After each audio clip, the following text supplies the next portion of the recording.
Runners only with Dom Harvey. Runners only with Dom Harvey and Hannah Wilkinson. Do I call you Wilky? Do I call you Hannah? What do I... You can call me whichever, but I go by Wilky a lot of the time. You know. I feel like Wilky is probably the domain and reservation of teammates. Exactly. Yeah. So Hannah it is. Yeah. Striker for the Football Ferns. Yep. And it's a position that you've had through your entire 20s. Yes, yeah. Started out in the national team 2010, 2011, yeah. And yeah, been going ever since. Yeah, it's been an incredible career. 31 years of age. 105 games for New Zealand. Sounds right. 27 goals. Yeah. Well, are you not a stat person? Are you? I don't know. Are you like, yeah, probably. Me, I don't Probably. I don't know. It's your podcast, mate. Yeah, I don't know. Yes, I mean, it all sounds correct, so yeah. And 100th game for New Zealand at the Olympics. Yeah, it was awesome. Yeah. Really, really that's not something you forget. No. What happens when you're in the Football Ferns and you have your 100th? I know, like in the All Blacks, very few people have done it, but they get like a cap presentation. Yeah. Yep. So I got a jersey, my name on it was 100, and a cap, and you know, had a big sort of celebration with the team, and yeah, it was just good to do a little speech and like. You know, it was really cool, and even more special to do it at an Olympic Games. So it was pretty awesome. Are you emotional at that time? Are you an emotional person with these sort of milestones? Yeah, I think it gives you some time to reflect, I guess. You know, I don't really keep that very...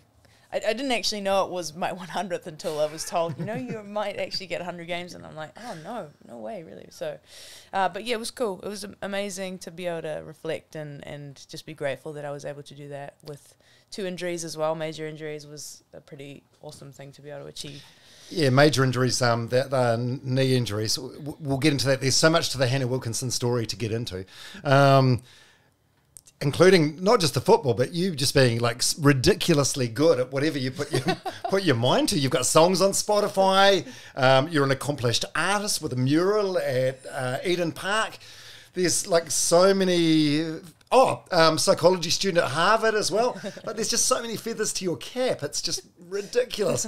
How can one person get so much talent? It's not fair. Okay, so FIFA World Cup 2023 here in how many World Cups have you been to? Is it 2 others? 3 others. 3 others. So this is your 4th. Yep. So where have the previous 3 been? First one was Germany in 2011, and then Canada 2015, and then France 2019. Right. So what does it mean having it in New Zealand? Because it's where were you when you heard the news? When you heard the news about the announcement, can you remember that moment? I was actually with a couple of teammates. I was with Flea, Annalie Longo, and Erin Naylor in Auckland because we needed to be down there because it was obviously a big deal and we could actually win the bid to host, and we had no sleep because we had to listen to it live, and it was over in wherever FIFA was announcing it at the time, and yeah, they said it was New Zealand, and I couldn't get over. I mean, it was just the most amazing news, and we spent that whole no sleep, media all day, and just all of these possibilities just unfolding in our minds, like at Eden Park, like opening match, and now we're here. Amazing. Because was New Zealand, was there sort of like a candidate race or anything? Like, was New Zealand on a short list or? Yeah, I think it was. Yeah. It was between us, Japan, and I can't remember now. Yeah, a couple of other countries, but I think it was Japan pulled out for some reason, and it gave us a really good chance. And yeah, we had to obviously co-host with Australia because we wouldn't. We have the as a country, we would never be able to do that alone. So, it's just incredible. Yeah, because I'm not really a football person myself, so I do apologise in advance for any dumb questions that might come out. My football knowledge is probably similar to Ted Lasso on episode 1, season 1. That's about the extent of it.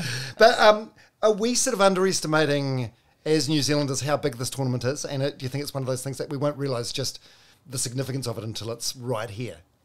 Completely. Yeah. Absolutely. I think people are going to start to realise how big it is once the first games come and first few games are going to come and go. Yeah, there's just the entire world is going to be watching us. It's one of the most watched events in the world. I think this World Cup will be the biggest. So it's actually going to be crazy. People are not ready. I can see, like, your eyes light up when you talk about it. It's just amazing. I mean, I've been to several, so it's an event unlike anything else. And this one will be the most special, I guess, because of the proximity to family and... Absolutely. Yeah. I mean, we are a team that are always the away team. We are never at home. We play overseas constantly. I think most of us just barely play in New Zealand, if that. Not even barely any home games. So to bring it home and to actually have a home advantage and then to play in front of family and friends who helped you get to where you are is amazing. Absolutely incredible. And how's New Zealand going to do? Where are you expected to come? Well, our goal so far is to, make history and get out of the group and obviously go beyond. Our group is not too bad. It's one of the better groups we've had in the past. And we can really compete with these teams and, we're going to really go for it. And we've been preparing for the last couple of months. We've all been together in camp and we've been working bloody hard. And it's the longest time we've ever been together, instead of rocking up to a tour with 2 trainings to figure out how to play together. We're playing together for weeks and weeks at a time, and it's been a real privilege. So that's good. But there's quite a few people in the team in their 30s. Am I right?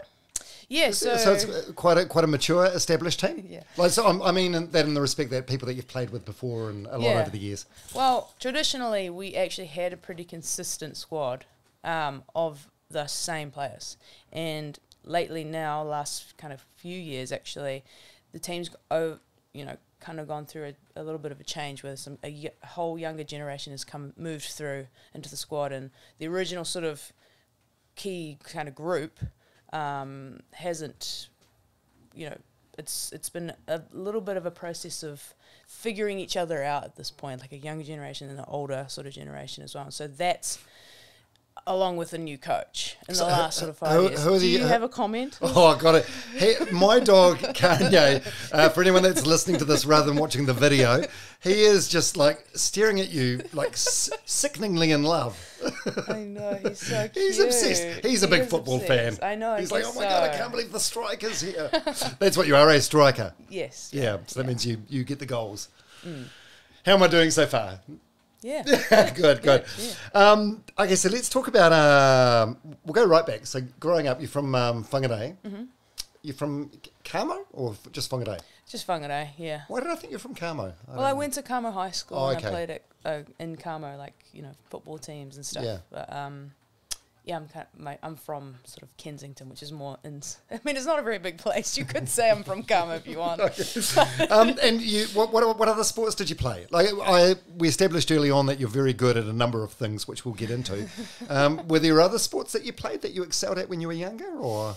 I played a little bit of rugby, a little bit of track. I loved sort of sprinting and maybe some cross country. Surfing I really enjoyed. But football was the one that kind of really stuck for me. I fell in love with it pretty quickly. Yeah, because you had 2 brothers who both played. Yeah. So do you think that's what attracted you to football? Definitely. I wanted to do whatever they did. So, just followed them in, and we were naturally very competitive people. Yeah. So are they both older brothers, or are you the middle? I'm the middle child. Yeah. So one younger, one older. Having an older brother, that would help sharpen the pencil, though, I'd imagine, when it comes to sport and stuff.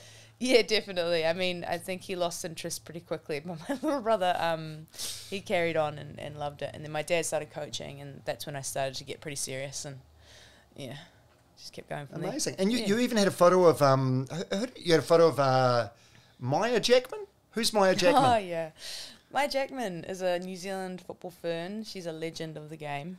Is that terrible that I don't know who Maya Jackson is? It's a little bit terrible.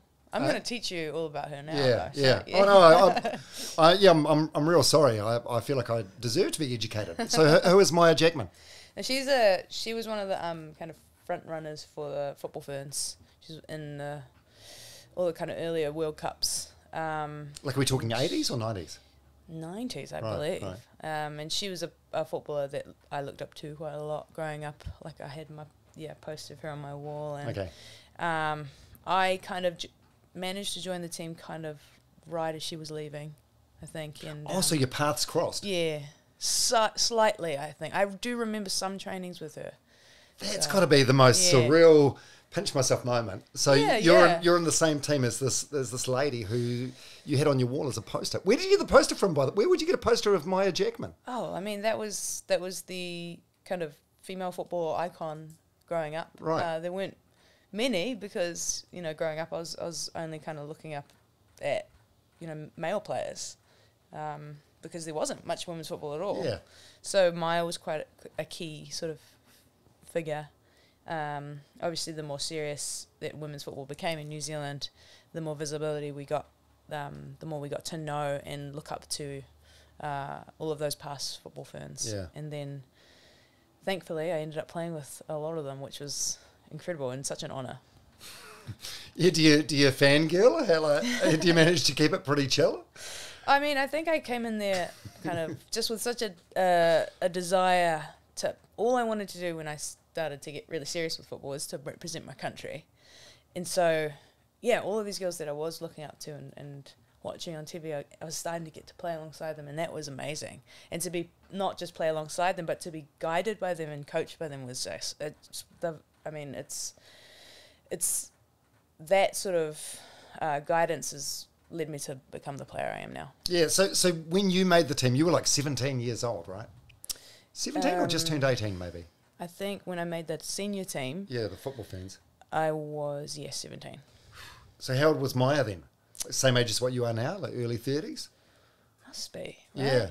I don't know. I think so. That's a huge age gap, isn't it? I don't know if she's that old, no. No, but I mean, do you feel it now? Like when, say, a 17 or 18-year-old comes into the team, like from where you are now, like in your early 30s, I know. They're doing the TikTok dances. Are you like, I'm too old for this shit? Yeah, no, it is. I mean, you start to see that, and that's what we're experiencing at the moment as a squad, and has been for the last few years, is the converging of the younger generation with the kind of veterans that we're in for so long. I mean, we're seeing Millie Clegg now as the 17-year-old coming in, and I'm like, wow, you are so young, but you can see, like, the future. And it's exciting because she's a fantastic player. Yeah.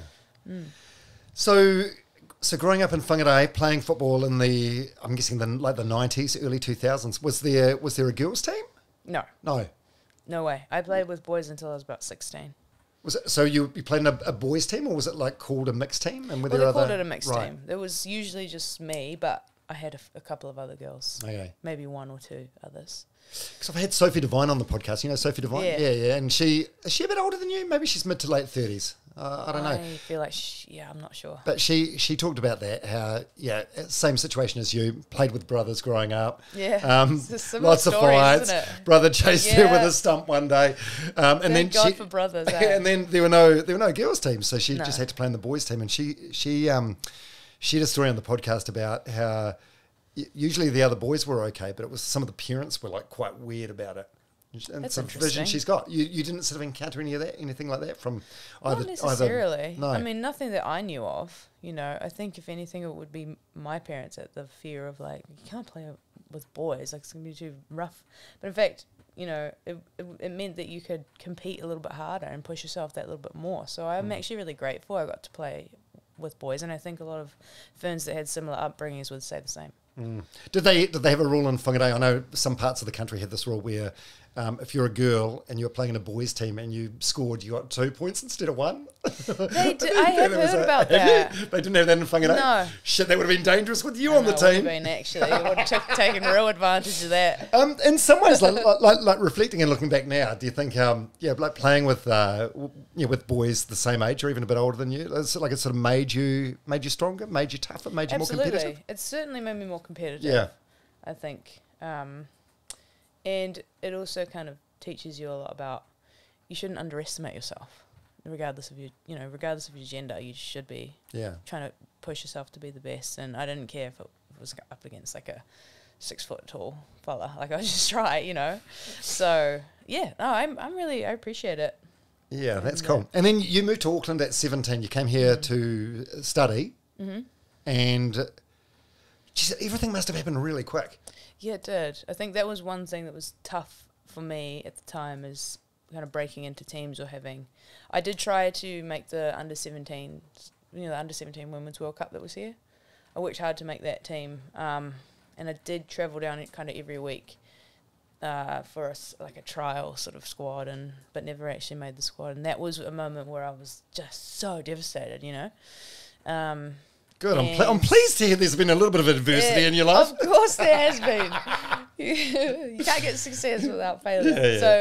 Yeah. So that was a moment that was really crushing for me. Obviously, young kid wanting all these dreams and not getting picked. That's always hard. And then how does that happen that you miss out on the under-17 New Zealand team, and then the next year or even the same year you're playing for the national? I think I grew about 3 foot taller, which helped. I got a little bit, stronger, got a bit fitter. I think technically I got a little bit better, got a little bit smarter with the game. Moved to Auckland as well, so I was under the noses of the coaches more often, and I think that's how it kind of happened for me.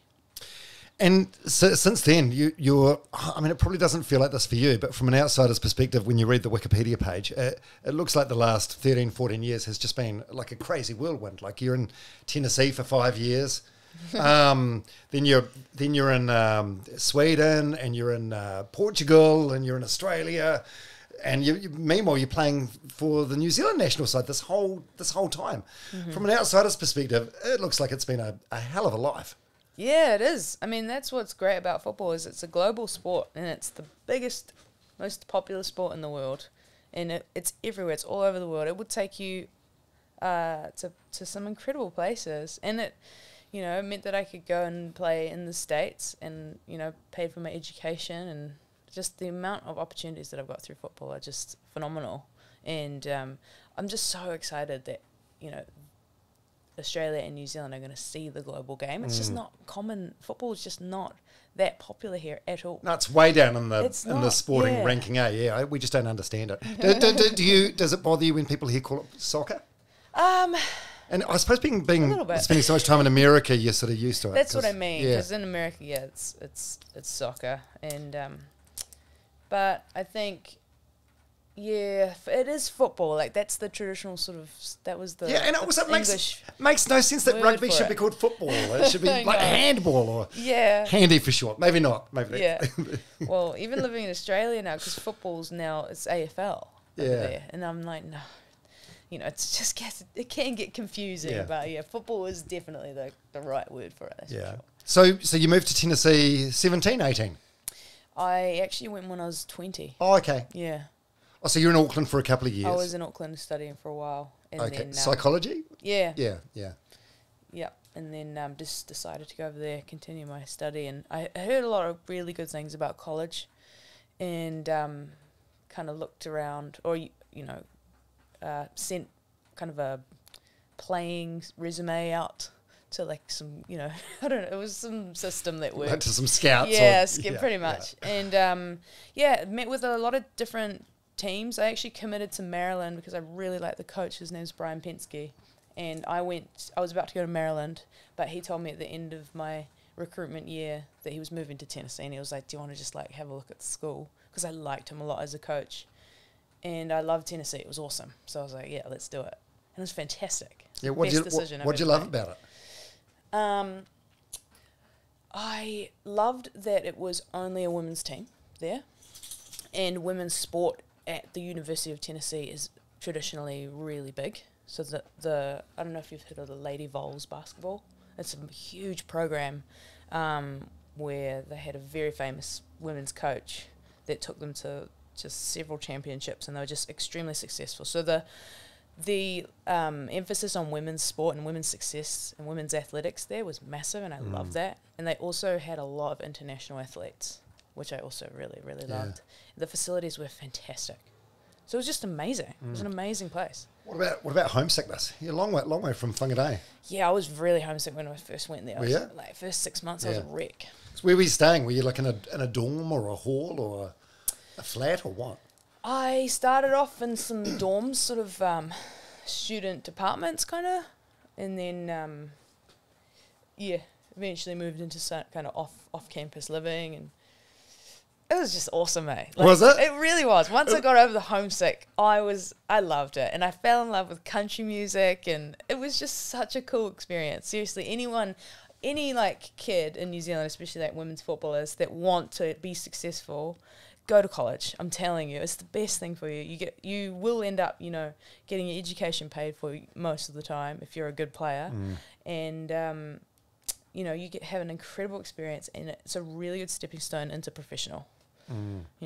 And did it feel like you'd walked into like the scene of like 10 Things I Hate About You, or was there like sororities and frat houses and beer pong, the red cups? It was really? like a movie. It was actually. It was, yeah. And were you in a house, or is that what they call it? Like a house or a? Yeah, I did end up like living in a house with a bunch of teammates. And, no, a house like a sorority house. Oh, like actually. Yeah.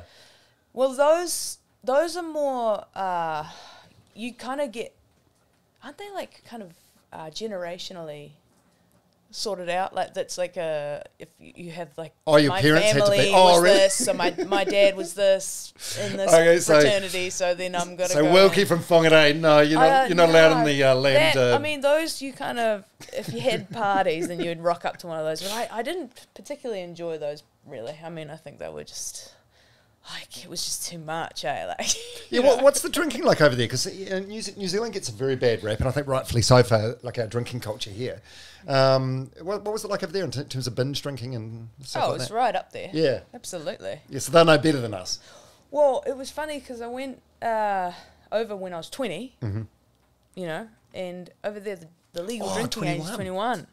So I'm going out with my mates in the weekends, because in the spring sessions you train all week and then you get the weekends off. And the weekends are when you like go for it, And I went out with my mates, 20 years old, and was wondering like why is the guy at the door put these huge X's on my hands? So you put X's on your hands because it means you can't drink because you're under 20. And so I learned a little thing called bathroom beers. This is probably the worst thing to be talking about right before a World Cup, but this is a long time ago. No, this is great. Yeah, enough time's passed. Since then, you played like a zillion games for the football. You're good. Those days are certainly over. Oh, so you go to the bathroom and just like scrub off the... Well, no, you take your beers into the bathroom and you drink them in there. Oh, okay. So you have to go in there and like just like so scull it back? bathroom beers, if you're under 21. So you go in there. So how you go to the bathroom like every half hour or so with a beer, and you just go with your mates. You're so you hang out in there and mates, and they bring it in. For you. Okay. Yeah, sorry, it was terribly explained. But yeah, just for clarification, I do not do this anymore. Oh no, I love that. Yeah, what is your relationship with alcohol like now? No, I don't really. Non-existent? No, well, I mean, we have to keep on top of everything, so. Yeah, but would you have like a wine at dinner or no, not at all? Occasionally. Yeah. And then, so in Tennessee, you get do you graduate? You get a BA in psychology? Yep, I actually, graduated with BA in psych, but because I tore my ACL towards the end of my undergrad year, what you get given, basically when you go to college, you get 5 years to complete 4, like 5 seasons to complete 4, and if you get hurt, you've got an extra season. It's called your red shirt season. And I used my red shirt season to study like a post-grad course because I'd finished my degree. So I ended up, injuring myself, but becoming more qualified as a result, which I thought was awesome. Well, what drew you to psychology? And has it been helpful for like the mental side of your game? I actually really wanted to be a physio, but...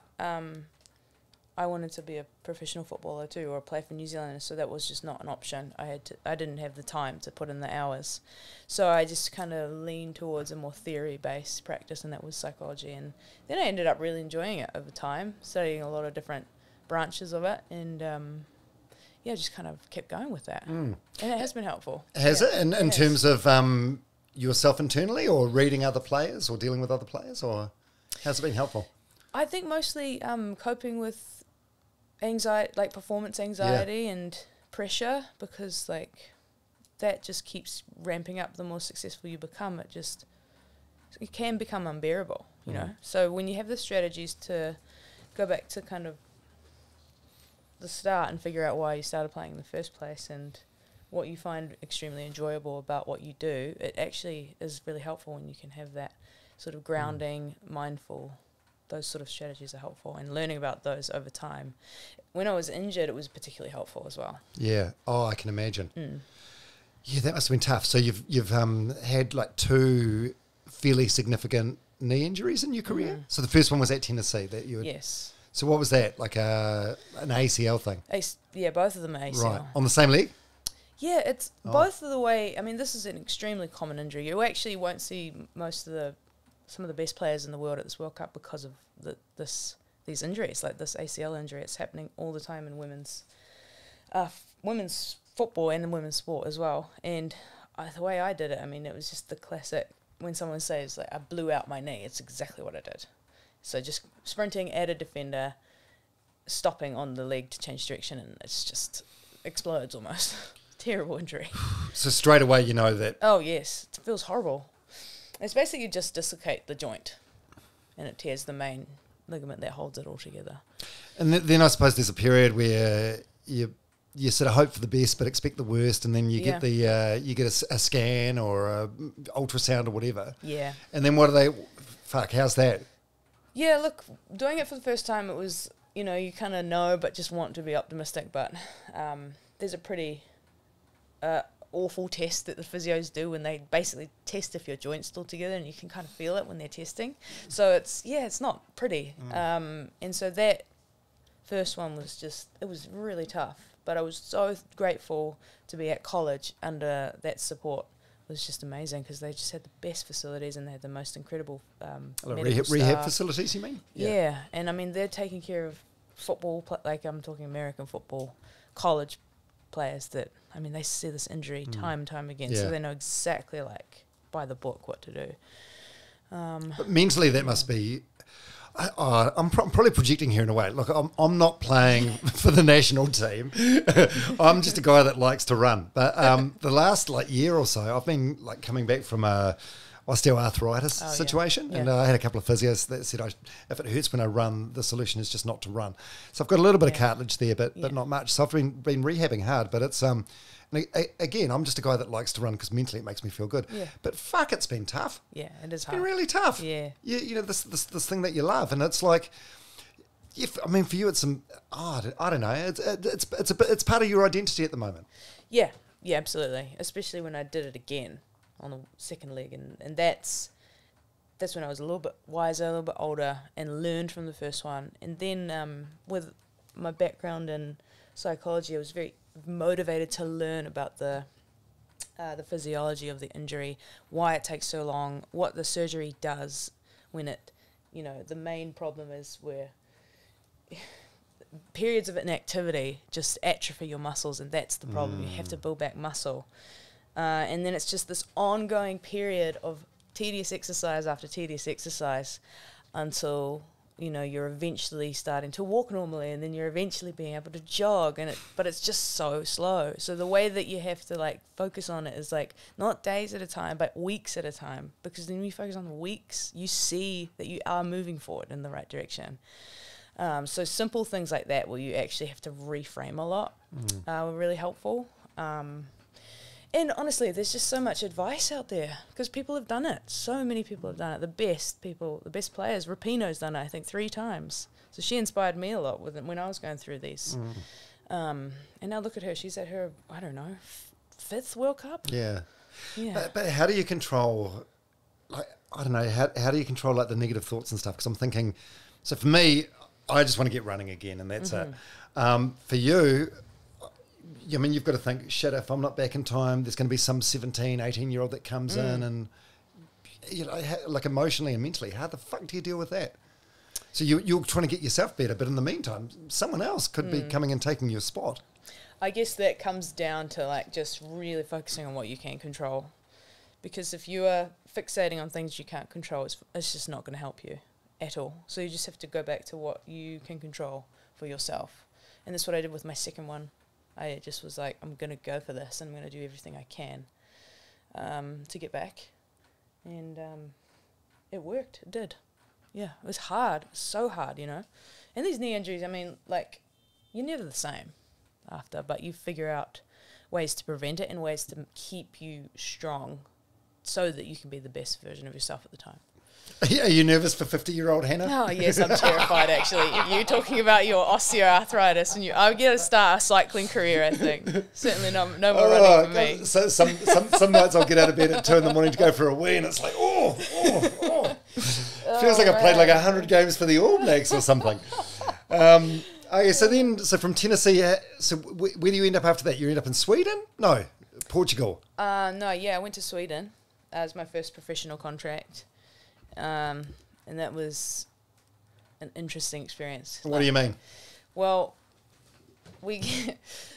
first of all, the internationals that go to this like clubs in Sweden, I mean, this is probably different now, and I hope it is because there's more and more investment in the women's game. But when I went in there, I ended up living with a Canadian international, but we stayed in this. It was a basement, but it was being rented out. It was a basement apartment. It was rented out by one of the manager's work friends. This is really weird. Actually so bizarre if you think about it.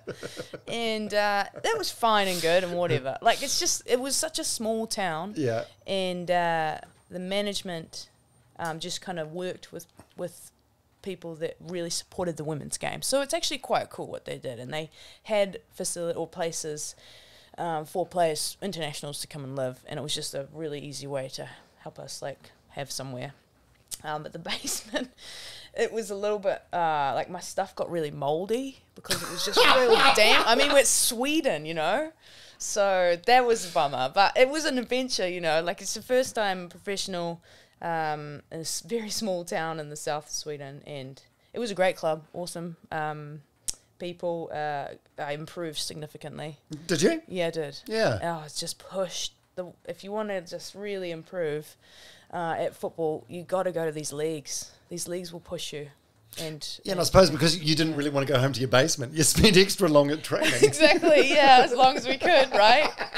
It wasn't that bad, I will say. It really wasn't that bad, but it's just funny. You'll hear a lot of funny stories like that from women's players. And I think from, like, I would argue, like, maybe a lot of women's athletes all over the world because sport for women is not really set up in the way, or traditionally it's not really set up in the way it is for men. You're not treated as well as the men. Is that kind exactly. Of, yeah. Most of the time, I think some has it got better? You must have seen like seismic improvements in your massive 15 years. Yeah. I mean, I've gone from that to like I went and played in Portugal at Sporting where Ronaldo played, and it's the academy, and we're like all as a collective, men's and women's training in the same sort of kind of facilities and living like close to Lisbon, and like you're treated like a real professional, along with Melbourne City where I'm at now. It's the same thing. So yeah, it has. Did you have seen Ronaldo in real life?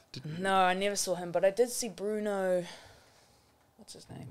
Damn, plays for Manchester United. I don't know. You're asking the Ted Lasso guy. Yeah, I know, you're right. All I know about Ronaldo is I would change sexuality for him. Would you? I don't know. He's good. I feel like he'd be, maybe love himself a bit too much. I don't know. I think so, maybe. What about the Olympics? Do you fangirl over anyone at the Olympics? Do you see anyone? The Olympics. I saw in 2012 we met Neymar. You have to know who Neymar is. You'll go and Google him later then if you don't know. And another guy that you won't know. But that was the biggest. Who's the other guy that I won't know? Because of, I don't know, people that are into football that listen to this. One of the other Brazilians. Because Brazil played. No, God no. Far out, I'm not that old. Who else is I don't know. I'm running. No, Google Neymar though. He was, okay.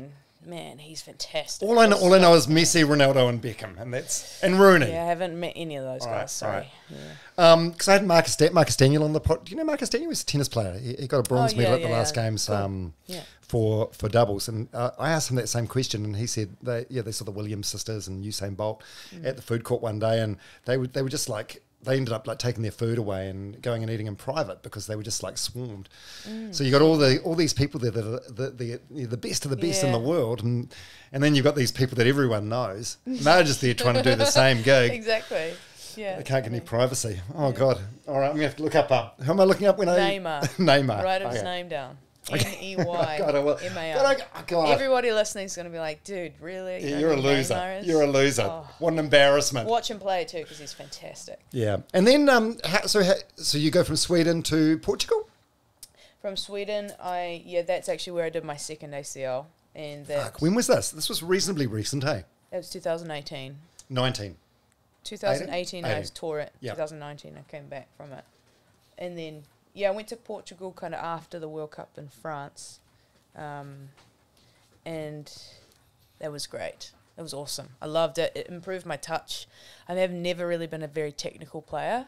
So that to improve that part of my game was really important. What does that mean? Can you explain that? So that's like... Because by this stage, you'd already played like, say, 50 games for New Zealand or something. Yeah. Like you were an experienced. Yeah. And so I'm the kind of forward that kind of is athletic, sort of running in behind, fast, strong, winning balls in the air. It's quite a raw way of playing. Whereas if you're, say, like a midfielder or you're a striker that comes down to get the ball at your feet, that means that you're kind of a more technical player and you're able to take really good touches on the ball and dribble past people. And that part of my game, I obviously was improving over time, but going to Portugal, it really helped. I played basically among the Portuguese national team. Wow. Yeah. So we actually played them recently, and I just met up with all of them, and it was fantastic. Oh, how cool! Yeah. What are they? Is it Spanish they speak there? Portuguese. Portuguese. Oh, Portuguese. Yeah. Did you know any? Did you learn any? I learned. This is the cool thing about football. All you do is you learn like the moves on the football field. So if it's right in Swedish, it's like höger. If it's left, it's vänster. And then it's like if there's pressure in Portuguese, it's cuidado. You got to be careful. So you learn all of that. Just the key words for the game. Exactly. And then the internationals, because everywhere you kind of play, you'll have internationals, and English is kind of the base language, and you would have like another coach telling you what the coach is saying, and just translating it. That's got to be so difficult. Is it quite a lonely experience? It can be, but football is so international. So it's like, it's not hard to, not understand something in football because it really is so universal. It's a universal game, so everybody tends to understand what's going on when it comes to games. But the communication back and forth with the coach sometimes is what's difficult. So you got your phone out and you're recording it and then putting it through a translator. I've done that so many times. Actually? Yes, absolutely. Anything to get a point across. Yeah. Yeah. Unreal. What's the is there a game that stands out as the best game of your career? I know you've had a game where you scored like 5 goals. You scored all the goals. Who was that for and against? Was that for New Zealand? That was actually for Melbourne City. Right. So that was just... So that's where you're at now. You're playing Melbourne now? Melbourne City, now. Yeah. So the season before last was a Boxing Day match against Melbourne Victory. So that's why that was so awesome, because Victory are our arch enemies. And we beat them 5. I think it was 5. Did they score? Can't remember if they scored or not. But regardless, it was just the most satisfying game ever. And you score 5 goals. Obviously, it's a team effort, but did you, like, putting modesty aside, like, can you look back now and go, you played out of your fucking skin? Yeah. Yeah, look, I think I was good to be in the right positions. I was in the positions where I needed to be as a forward. And my team did the rest. As a forward, all you are there to do is to put the ball away. And if you're in the right position to do so, and you do it, you've done your job.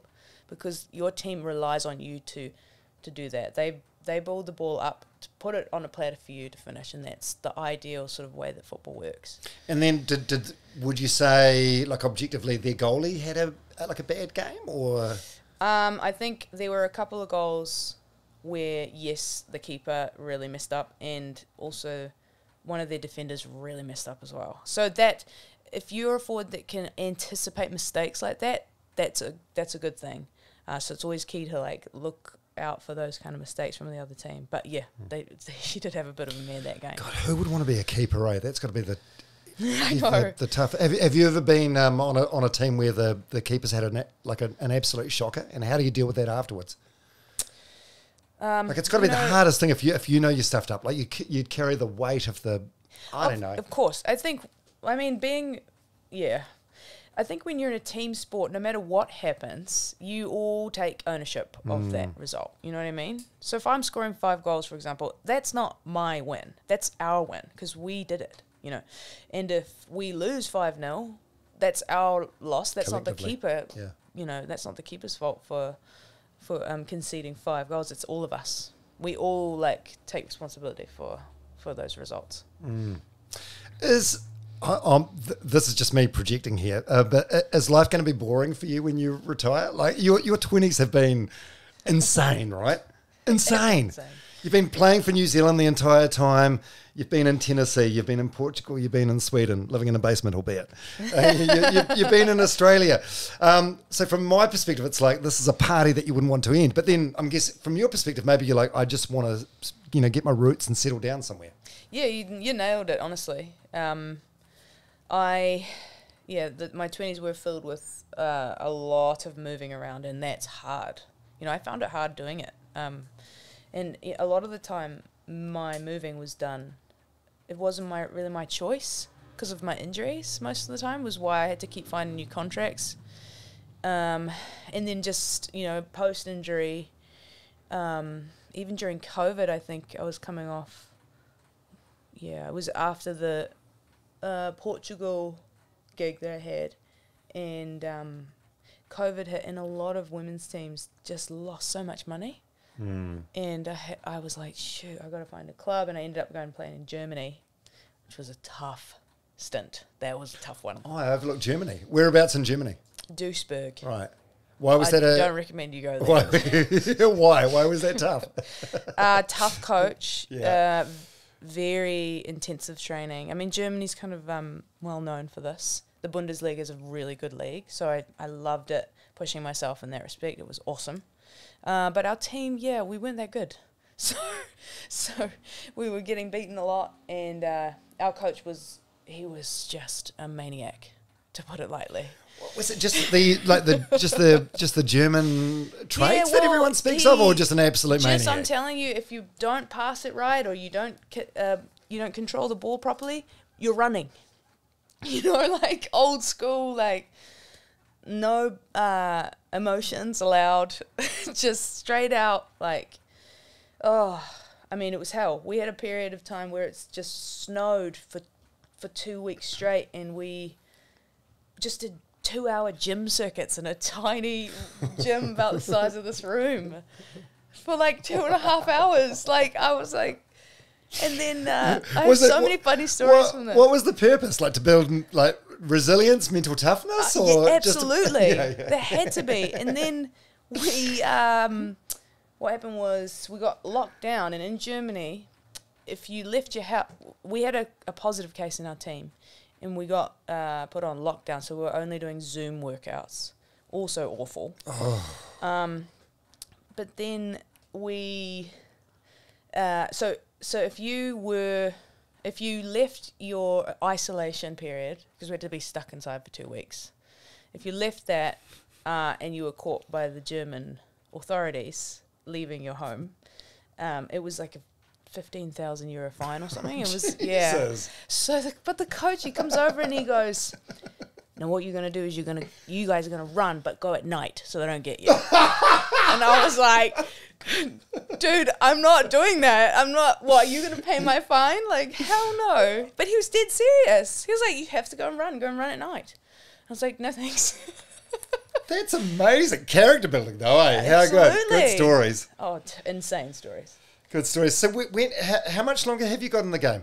There's the World Cup coming up, and then there's the Olympics next year. But do you feel like you're still sort of peaking as a player, or do you feel like you're over the apex and on the way?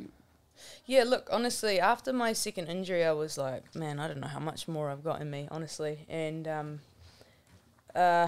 playing for Melbourne City, my first season there, I actually had a rejuvenated sort of energy for the game, because I performed really well. I had one of my best seasons, and that really kind of motivated me a lot. And I thought, how awesome, like, going to be heading into a home World Cup in this form and hopefully carrying it on.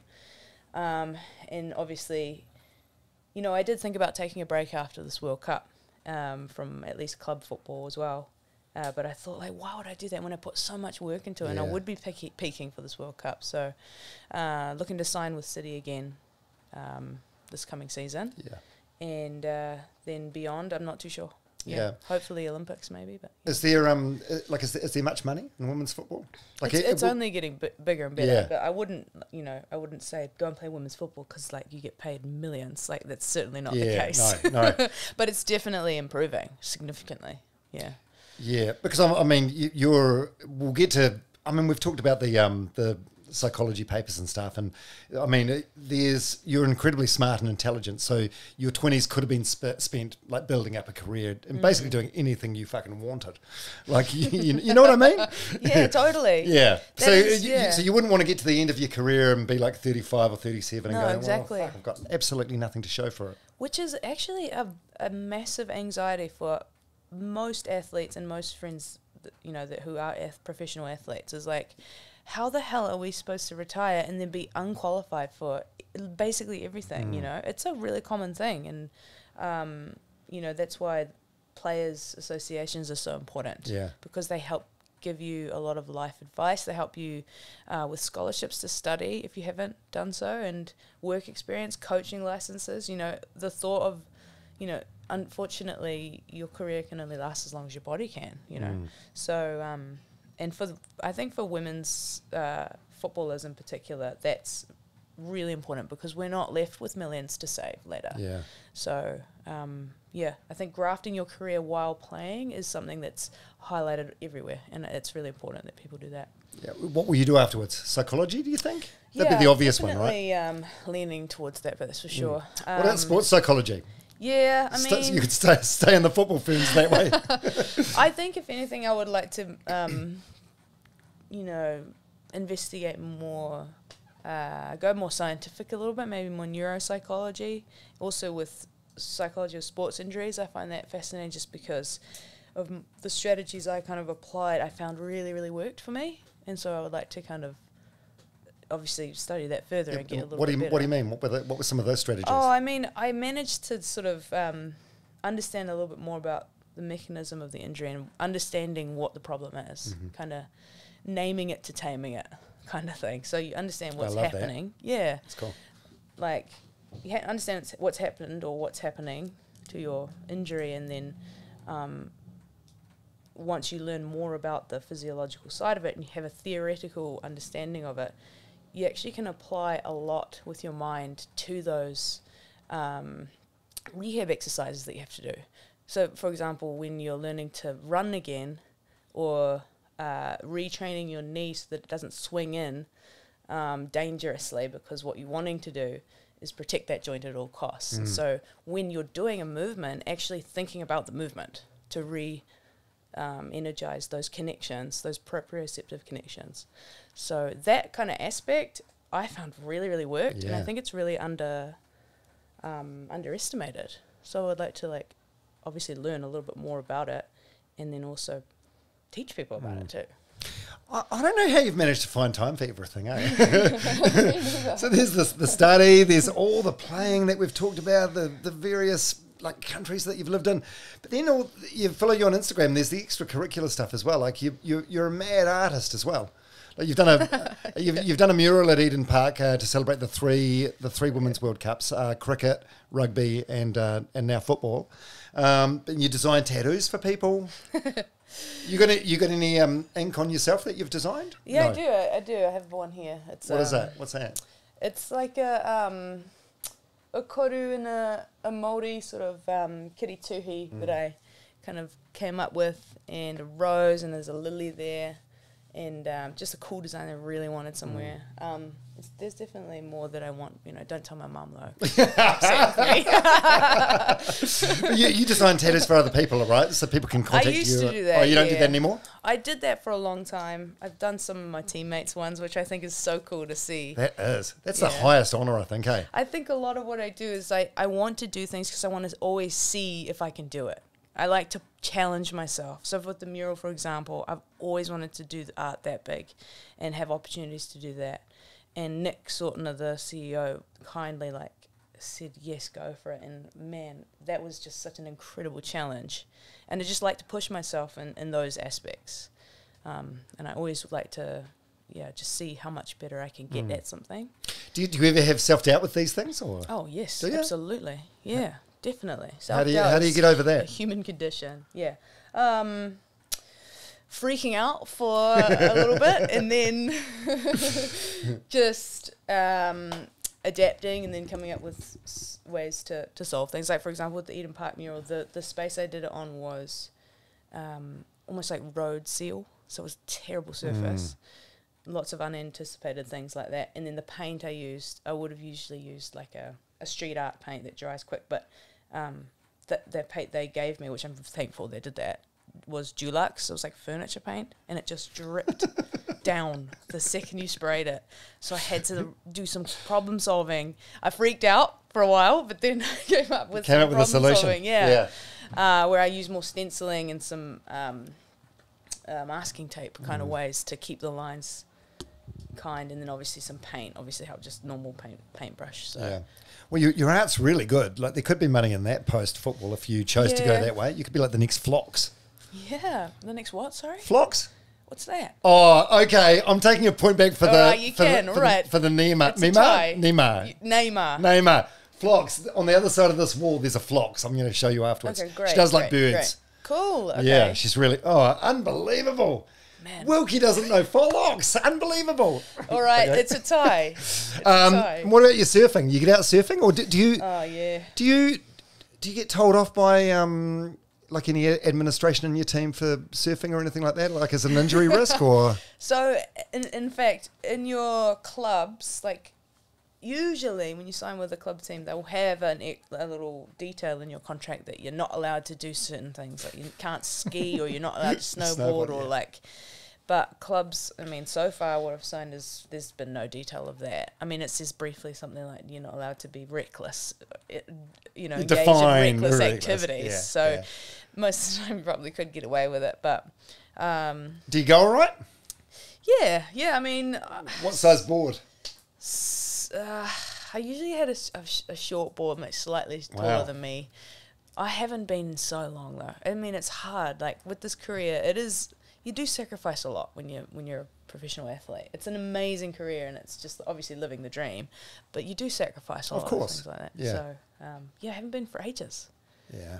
Which sucks. I'm so jealous. I've had a board for like the last 10 years. It's very big. It's like, it's probably borderline stand-up paddleboard length, and I still can't get up on it. It's huge. It's massive. That's a nightmare to toss around the surf. Yeah. And so what about the music? You've got some songs on Spotify. Your music's really good. I really like it. Yeah, I actually went through a period there where, I mean, I've been playing guitar for a very long time. Since like a kid, or? Yeah, since I was about 12. My dad played. So he taught me, and my little brother played a bit of bass. My older brother plays guitars. Anything we kind of did was fostered within the family, which was cool. Yeah, so that would have been, I mean, I think it's never been easier to learn to play something like a guitar than what it is now with YouTube tutorials and stuff. And they have the fingering in slow motion and everything like that. Yeah. So did your dad manage to, he obviously managed to teach you okay, like, you're pretty good. Yeah, well, he bought me my first guitar, but then I actually had about a year of lessons. I've always been a kid that wants to I'm very stubborn in that I want to get good at something. I just sat and I did it until I was, because I just was like that. We're quite different. I'm a quitter. 2 lessons, I'm done. Wow, so you just want to improve. I think there was anything creative I really enjoyed, and I thought, man, that sounds amazing, or that looks so cool, I have to learn how to do it, and I just did it until I did it. And that first year of lessons, I had an amazing guitar teacher at school, and he made everything very easy. So I recommend, if you're starting an instrument, like, go actually get lessons, because then it forces you to go. A lot of the reason people don't kind of continue with an instrument is because they just don't do it enough, you have to keep doing it. So that sort of persistence is needed. And then how long did it take to get the confidence to, like, play in front of another person, like a non-family? You know what I mean? It took me a while. Yeah. And I know, So I feel like a lot of people that learn an instrument must have that, eh? Like, that's got to be quite a terrifying thing to like it's a very vulnerable moment, isn't it? Absolutely. Like must feel very exposed. So can you remember that moment? I do. I think, any time I've gone on a tour with New Zealand, I'd bring my guitar, and we always have like a single, something like that.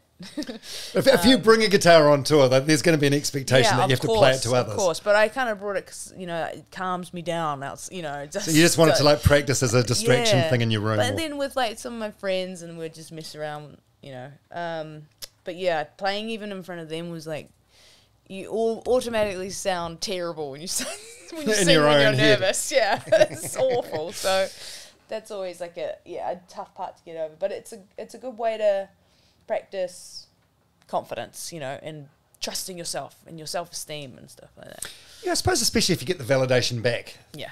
That you probably so what were you doing? Just like Ed Sheeran covers, Fleetwood Mac covers? No, what? Yeah, it would be something like that. One of those. Yeah, and then so how do you make the leap from learning to play the guitar, doing covers, to writing your own songs and then putting them on Spotify? So when I was in Sweden, the thing is, when we were playing professionally, you train for about 2 hours, and then you've got the rest of the day, during the week. Especially if it's like, you're leading up for a game, you have to be ready for a game. So those rest hours I really took advantage of. And I got pretty serious with my music because I thought it would be a place where I would end up. I would have thought, I could do this. I really believed that I could end up doing that. And so that's where I put a lot of time and energy into writing music. I had a lot of songs already that I'd just written over the years and decided to record a couple. And, just chuck them on and just wanted to see how they did. And, I've been playing like a little bit of live gigs here and there like those few years. I haven't done it for a while, honestly. It's kind of an avenue that I thought I would actually really go for it. But during the process, I actually got really frustrated. It's something about turning a passion into a profession that kind of ruins it. Because I had to sing the same damn song over and over again. I can't hear the song anymore. It drives me nuts. Oh, like when you're recording it? When you're recording it. Yeah. Because it's not right. That doesn't sound right. That doesn't sound right. Over and over and over.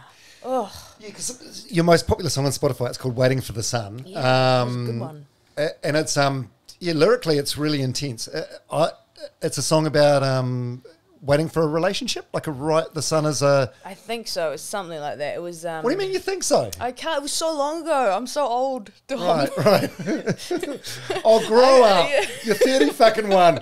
You can never sit down in front of a 50-year-old and say fair. You're old. I will say that's fair. You were just talking about osteoarthritis before. So. No, but I listened to it a few times on repeat on my run today, and I'm not normally a lyric person, but I mean... Yeah, I think it was about like a part or going through a really tough relationship and then finding someone that was finally like I've waited for the sun and it's happened for me kind of thing. Because most of my music, I mean, like most artists and most people write when they feel the most, and like, relationships are those, like we really have those heightened feelings. And obviously that was a huge outlet for me. There's a lot of songs I've written about my football, my failures, my injuries I've written about.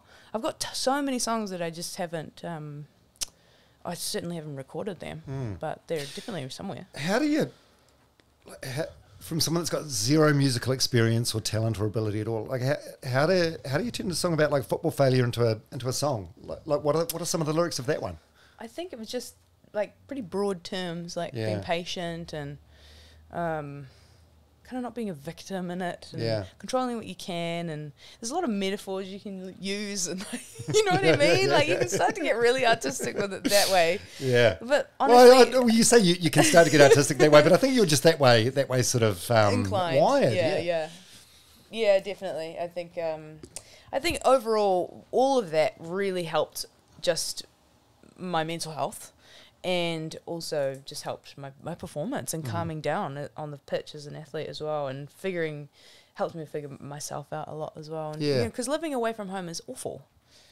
It's hard because I do love my country and I love being home. Like now it's being close, living in Australia is a dream. Yeah. So like when you are living abroad and then you're injured and you can't play, or like you're not getting picked to start and you're just like, why the hell did I move this far?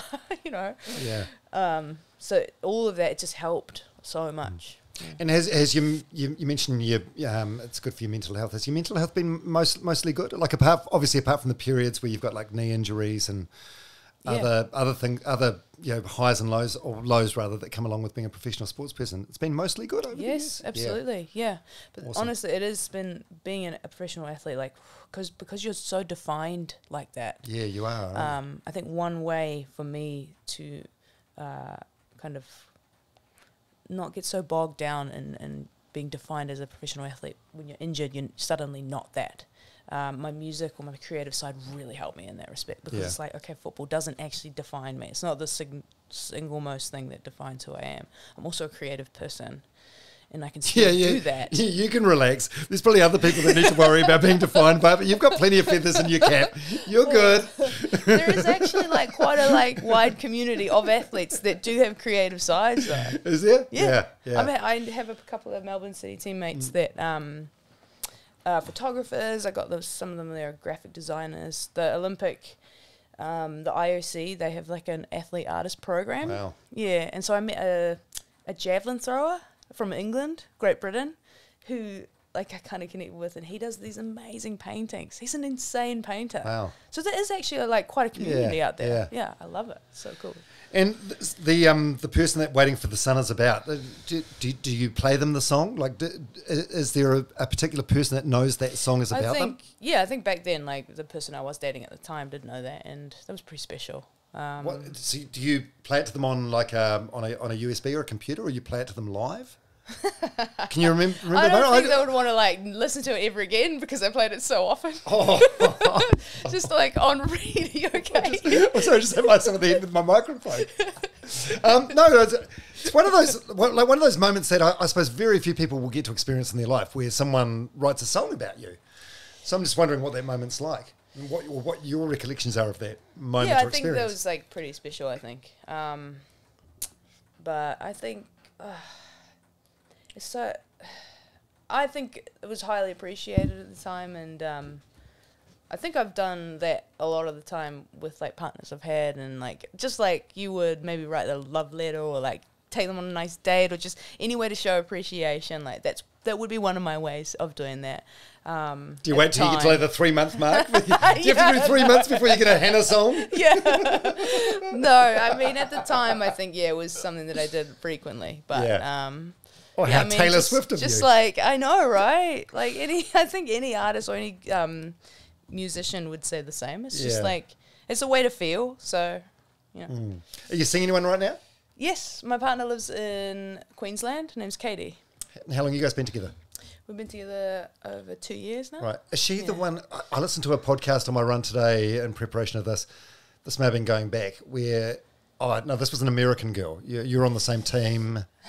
That was my last relationship. Okay. Yeah. Okay. Yeah. So you and Katie have been together how long? 2 years? Just over 2 years Yeah. now, yeah. Oh, amazing. Yeah.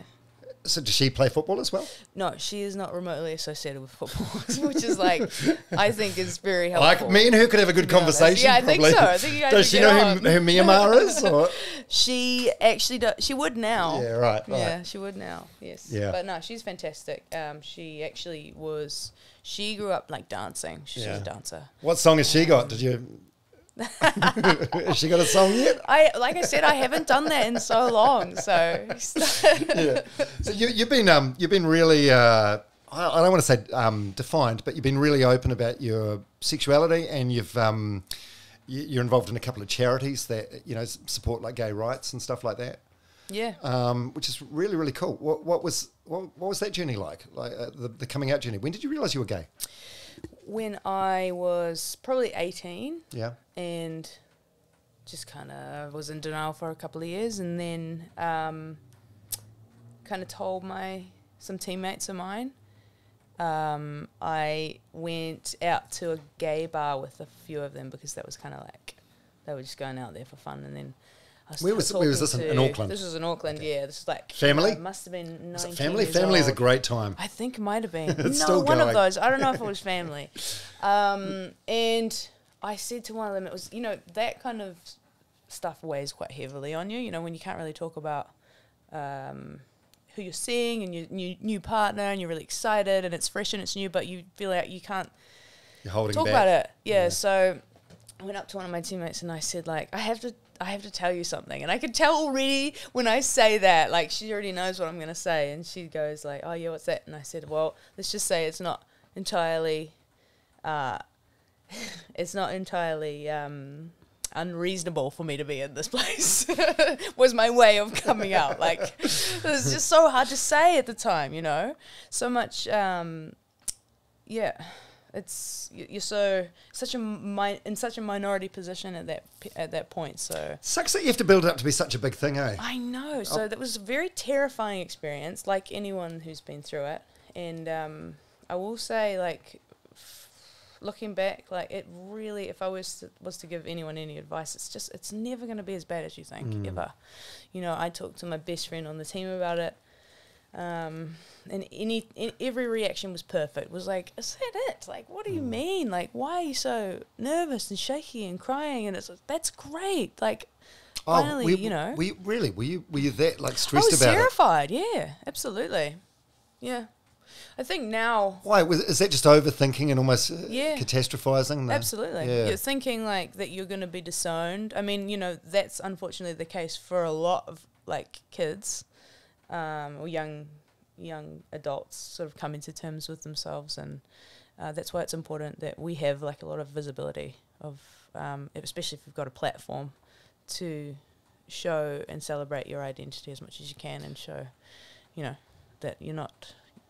You know, it's not something to be chastised over. It's not something to be, you know, despite what you might actually think. I think it's disappointing when you've got kids who are suicidal because they're just so ashamed of their identity. Oh, it's outrageous. Yeah. It's completely outrageous. But it also seems outrageous. I mean, I'm a middle-aged white male, so I can't have an opinion on anything like this. But it seems outrageous to me that it's still a thing that you have to make that announcement. Like, you know what I mean? I never have to stand up in a room and say, hey, I want everyone to know I'm heterosexual. That's a and good as point. Ronaldo walks in. Yeah, totally. I think, that is an interesting way to put it. But I feel like in your lifetime, and hopefully in my lifetime, that'll change, and it's just an announcement won't have to be made. Absolutely. But I think the sort of the point of pride and celebrating identity and respecting and feeling really great about who you are, and that's part of the coming out process is being able to... The more that's seen and noticed, the more comfortable that people who are on the brink of suicide, you know, feel about themselves, and there's no hate for themselves. There's no self-hatred, and despite what you've been conditioned into, for example. Completely. So, yeah. And your parents and brothers, they were handy with it? Oh, absolutely. They even... Did they do that thing that... I had Campbell Johnston sitting in the same seat as you, the first... first gay All Black. And he was like, his mum was like, yeah, I knew already. And then his dad was just mumbling about something that was happening in the duck pond on the farm. Like, just like zero interest in it at all. Yeah. Same sort of experience for you? Similar, yeah, absolutely. I think, like, anywhere, I had absolutely catastrophized it, like you said, and I thought it was going to go such a different way. And everybody who loves me, you know, still loves me, and, you know, doesn't make a difference. And that's all that you want. And I think, honestly, if anybody goes through this and then they lose people as a result, that shows that you don't actually need them in your life. Yeah, fuck them. Right. Yeah, it's a good chance for these people to expose themselves. Exactly. It's like, okay, good. Totally. Have you experienced any homophobia or anything like that? Well, you've been aware of it, even if it's... You're in Tennessee is Tennessee part of the Bible Belt area? Belt, yeah, right, it is. right. So it's, deeply to be conservative. honest, thankfully, not. Well, you do get the odd, like, you know, derogatory term thrown at you when you're, like, maybe holding your partner's hand on the street down in Tennessee, for sure. I mean, I had, you know, black friends in America that couldn't go to some parts of Tennessee still. So it was still a place that is just so archaic and just conservative and ridiculous. So, yeah, I've had my fair share. But in the football world, no, not too bad at all. So I'm really grateful for that. Yeah. Oh, that's cool. I'm happy to hear that. Yeah. Yeah. Yeah, it's really cool. Well, I've taken up heaps of your time. I should probably let you. So we're recording this in late June. So the tournament's about a month away at the time of recording this. What's the next month going to look like? Yeah, so we go into camp. Selection is tomorrow. So, well, we get told tomorrow, and then it's publicly announced on Friday. Selection as in, so you're in the squad. We've got a wider squad. Yeah.